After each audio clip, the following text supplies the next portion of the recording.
हाय, hello, नमस्ते. मी वैशाली स्वागत करते तुमचं माझ्या चॅनलवरती. तर आज आम्ही निघालो आहे पुण्याला. पुण्याला आम्हाला एका ठिकाणी घराचं वास्तुपूजन आहे, तिथे जायचं होतं. तर आम्ही सकाळी निघालो, पण जाताना आमच्या मॅडमला रस्त्याने भूक लागणार नाही असं होत नाही. घरून निघताना कधीच काही खाऊन निघत नाही आणि नेमकं रस्त्याने तिला हॉटेल दिसले की तिला भूक लागते. तर आम्ही इथे जोगेश्वरीला थांबलो आणि तिथे तिने मिसळ वगैरे खाल्ली. यांनी चहा घेतला आणि आम्ही दोघेही चहा, कॉफी वगैरे काहीच घेत नसल्यामुळे मी कोल्ड्रिंक घेतलं, कारण खूप ऊन होतं आणि उन्हात थोडं थंड पाहिजे म्हणून हेच एक ऑप्शन होतं, कारण तिथे मठ्ठा वगैरे पण काहीच नव्हतं. तर मी कोल्ड्रिंक घेतलं आणि आम्ही परत निघालो जायला पुण्याकडे.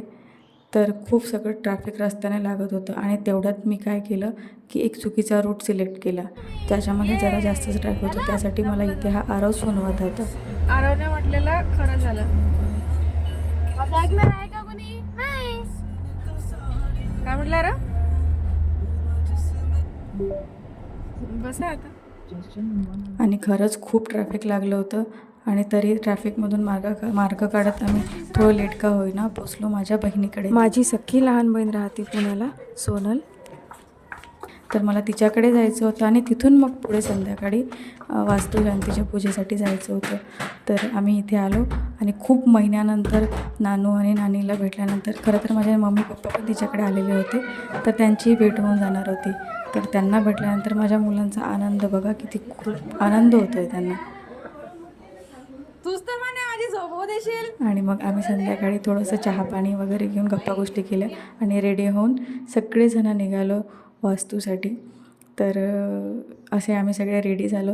ही माझे मम्मी पप्पा, ही माझी बहीण, आम्ही सगळं फॅमिली रेडी झालो आणि आम्हाला वास्तुपूजनासाठी जायचं होतं. तिकडे आम्ही निघालो.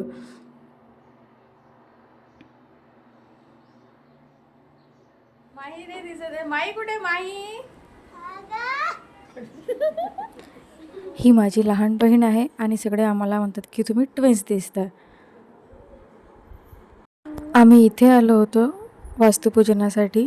अशी ही टाउनशिप होती. आणि नेक्स्ट व्हिडिओ हा आयफोन पर्चेसिंगचा असेल. मी कुठून आयफोन घेतला, कितीला घेतला, काय डिस्काउंट मिळालं, हे सगळं असेल. So stay tune. Thank you for watching.